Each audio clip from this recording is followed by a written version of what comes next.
Hello, Mr. Milks here, flying solo again because Monaco is on vacation at Edison, doing school late with students till 5 or 5:30. So, Mr. Monaco, you want to tune in? Let me know if I did it all right. You can critique me if you'd like. Try not to be too monotone and boring. But we're going to start acids and bases. This is the set of covalents that dissociate, and you've heard of acids, you've heard of bases, you use them at home, you just don't know it. Vinegar is an acid, bleach is a base. You know what I mean?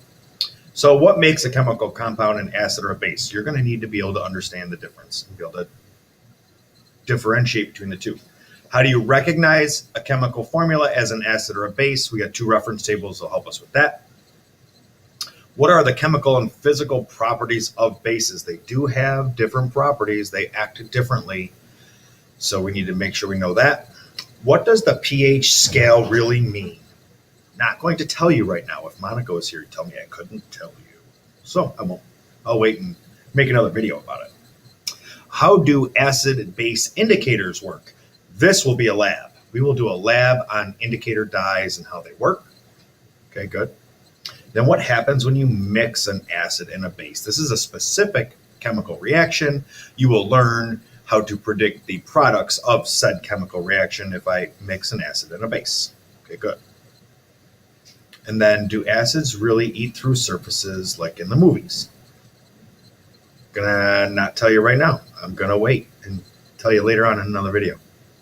Learning targets. What you need to be able to say you can do. You can explain the behavior of acids and bases using this Arrhenius is how you say that. Say it with me now. Arrhenius theory. That's the first theory that we learn about. Okay, so you're going to need to do that. The characteristic properties of acids and bases in neutral salts. What are the acids and bases properties? You will be able to identify them. I can explain changes in hydronium concentration for acids and bases using the pH scale. pH is a logarithmic scale. You'll be able to do the math to get to that number pH based on H plus concentration. Predict pH indicator colors using a reference table and what color it will be based on the pH that I give you. And there is like 4 pages of this practice. You will be able to do it, I promise. I can predict the two products of an acid-base reaction. They are going to be the same every time, generically the same every time, and you will be able to see what's different based on which acid and base is there, and you'll still be able to name the salt. Okay. I can use acid and base titration to determine the concentration of unknown acids as long as I know the concentration of the base. This is the rite of passage lab in all chemistry classes. You will perform the acid-base titration. That will be the second lab, and it is imperative that you pay attention to this one because this is the one where you're going to possibly get questions based on the Regents exam. There's a lot of those in living environment. There's a lot of those in earth science. You got to do the whole practical. Chemistry is the titration lab. That's the one that shows up from time and time again. And then we'll talk about the next one in redox. But we got 2 units before we get to that. I can use the reactivity series to predict which metals will react. Yes, to perform hydrogen gas, which metals are more reactive. There's another periodic table. We have 3 or 4 of them in this unit that we'll play with. All right, updated tracker. This is in your packet. I would appreciate it if you use it. I did notice more of my students using it this particular last unit.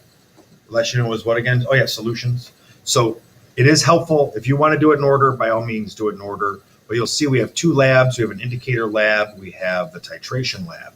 And I put those labs after those. I put those labs after those particular homework assignments and the practice. So the homework on indicators, the practice on indicators. And if you do that, then guess what? You're ready for the indicator lab.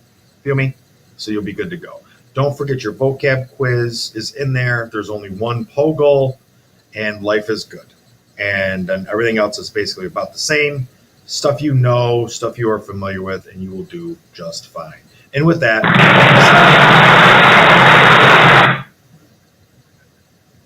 You'll be killing me with that. press the button. Yeah? Yep. You know.